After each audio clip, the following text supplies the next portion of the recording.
Ako po ay si Nelly Abang Estueta, 56 years old. Ako si Leo Estueta, 64 years old.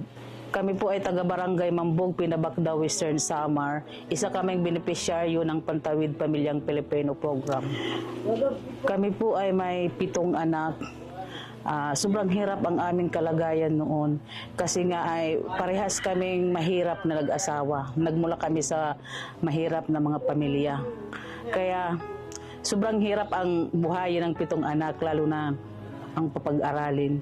Kasi wala kaming mga regular na mga trabaho, isa lang siya magsasaka, at wala kaming sariling lupa na sinasakahan. Kaya mahirap. Lalong-lalo na nang nag-aral ng aming mga bata. May panahon noon na sobrang gipit kami kasi nga nag-aaral ng mga bata, wala kaming maibigay na panggastos, pangbaon, tapos may hinihingi pa silang pangbayad ng pambili ng uniform sa eskwelahan. Mahirap isipin. Sabi ko, ano kayang gagawin natin? Pero nagpapasalamat na lang ako sa asawa ko na malakas ang loob niya. Palagi niyang pinatitibay ang aking isipan. Nasabi niya, hayaan mo, may pagbabago di ito. Basta magsikap lang tayo. Magtulungan tayo para makaahin tayo sa kahirapan. Nung makasali kami sa purpose, mayroon akong 3 monitored child. Tapos ngayon, iisa na lang. Nag-graduate ng 2. Isa na siyang police, yung isa civil engineer. Ako si Jeffrey Estueta, 15 years old at nag-iisang monitored child.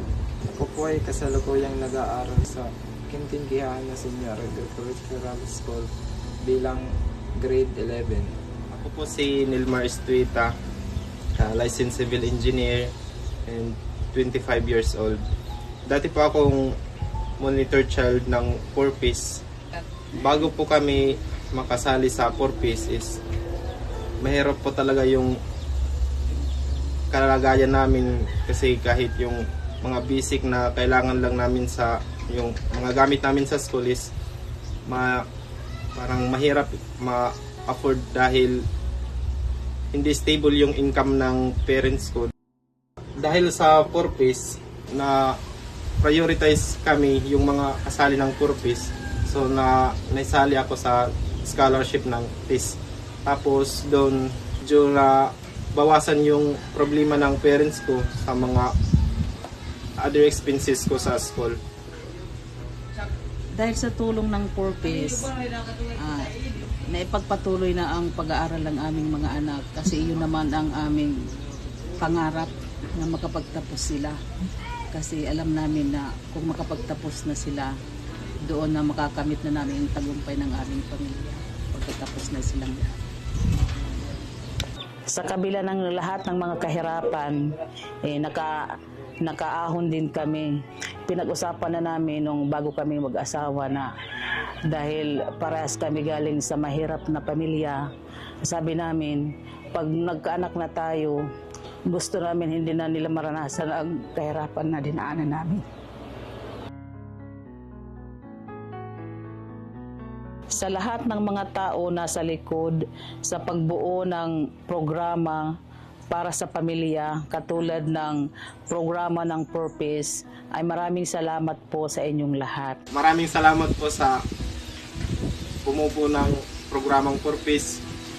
Sana po mapagpatuloy nyo para marami rin yung matulungan na katulad kong anak din ng mahirap para maipagpatuloy nila ang kanilang mga pangarap.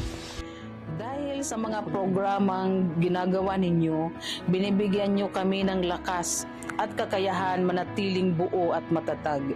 Hindi lang basta tulong ang ibinibigay ninyo, kundi ginagabayan ninyo kami para maging responsabling magulang at mabuting mamamayan.